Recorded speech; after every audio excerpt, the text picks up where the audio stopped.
आप सबको होली की हार्दिक बधाई, आनंद शुभकामनाएं। जैसा कि आप जानते हैं, होलिका दहन क्यों किया जाता है। होलिका दैत्यराज हिरण्यकश्यप की बहन थी।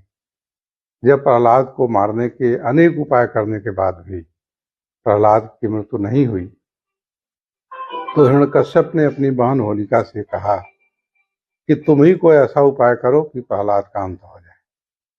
होलिका के पास एक ऐसा दिव्य वस्त्र था जिसको ओढ़ लेती थी तो आग का उसके ऊपर असर नहीं होता था। योजना के अनुसार प्रहलाद को गोद में लेकर होलिका चिता में बैठ गई।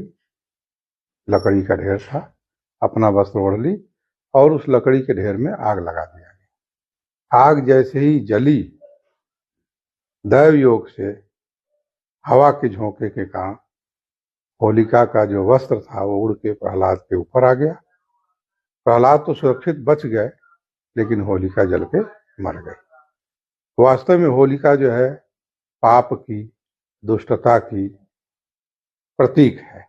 तो होलिका दहन का तात्पर्य है कि हमारा पाप, हमारा दोष, हमारा दुख सब जल के नष्ट हो जाए और प्रहलाद रूपी आनंद, प्रहलाद रूपी सुख, प्रहलाद रूपी शुभता की हमें प्राप्ति हो। अब इसमें एक प्रश्न ये उठता है कि प्रहलाद को हिरण्यकश्यप मारना क्यों चाहते थे। हिरण्यकश्यप तो दैत्य थे, प्रहलाद भक्त थे, तो एक दैत्य का पुत्र भक्त कैसे हुआ, यह भी एक जानने योग्य बात है। इसके पीछे की कथा यह है कि जब हिरण्यकश्यप के अत्याचार से देवता बहुत परेशान हो गए, देवलोक छोड़ करके भाग गए। उसके बाद से दोबारा फिर हिरण्यकश्यप तप करने गए। उस दौरान देवता लोग हिरण्यकश्यप के नगर में आए, उनके नगर को विध्वंस किया और हिरण्यकश्यप की पत्नी का नाम था कयाधु, जिसको देवराज इंद्र अपने साथ लेकर के खींचते हुए जा रहे थे देवलोक। रास्ते में नारद जी मिल गए। नारद जी ने देखा कि कयाधु को देवराज इंद्र खींचते हुए ले जा रहे हैं, तो नारद जी ने देवराज इंद्र को बहुत डांटा, समझाया कि स्त्री के साथ ऐसा व्यवहार उचित नहीं। और दूसरे, उस समय कयाधु गर्भवती थी। तो नारद जी के डांटने और समझाने के कारण देवराज इंद्र ने कयाधु को छोड़ दिया। कयाधु को लेकर नारद जी अपने आश्रम में आए। उसको भगवान विष्णु की कथा, चर्चा, कीर्तन सुनाते थे। इस तरह से गर्भस्थ शिशु जो था प्रहलाद, जिसका जन्म हुआ बाद में, वो गर्भस्थ शिशु भी भगवान की कथा को नारद जी के माध्यम से, अपनी माता जी के माध्यम से सुनता था। फिर वहीं आश्रम में उसका जन्म हुआ और 2-3 वर्ष तक वो आश्रम में रहा। नारद जी के द्वारा दिए गए उपदेश वो भी सुनता था अपनी माता जी के साथ। फिर जब तपस्या पूर्ण हुई, हिरण्यकश्यपु आए तो नारद जी को धन्यवाद दे के अपने पुत्र को और अपनी पत्नी को लेके अपने राजधानी चले आए। तो इस तरह से गर्भ में ही उसके हृदय में भक्ति का संचार हो गया था। इसलिए दैत्य पुत्र होने के कारण भी वह भगवान विष्णु का परम भक्त था। पढ़ने गया पाठशाला में, वहां भी भगवान विष्णु की भक्ति करता था।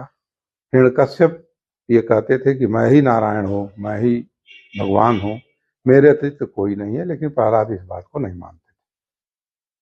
और अंत में हिरण्यकश्यप को जब ये भय हो गया कि मेरे राज्य का माहौल खराब हो जाएगा, भक्तिमय हो जाएगा, लोग, हमारा डर खत्म हो जाएगा, सब लोग नारायण का नाम लेंगे, तब उसने प्रहलाद को मारने के लिए अनेक योजना बनाए।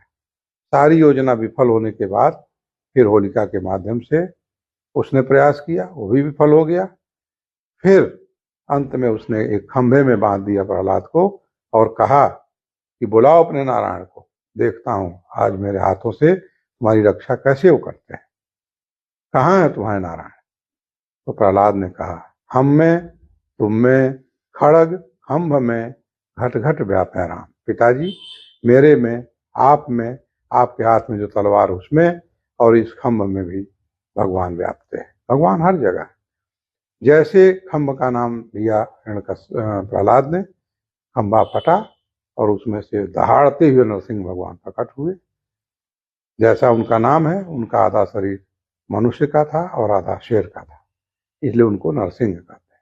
क्योंकि इसको वरदान ऐसा प्राप्त था हिरण्यकश्यप को कि न दिन में मरेगा, न रात में मरेगा, न मनुष्य से मरेगा, न पशु से मरेगा, न अस्त्र से मरेगा, न शस्त्र से मरेगा, न दिन में मरेगा, न रात में मरेगा, न घर के बाहर मरेगा, न घर के अंदर मरेगा, न पृथ्वी पर मरेगा, न आकाश में मरेगा।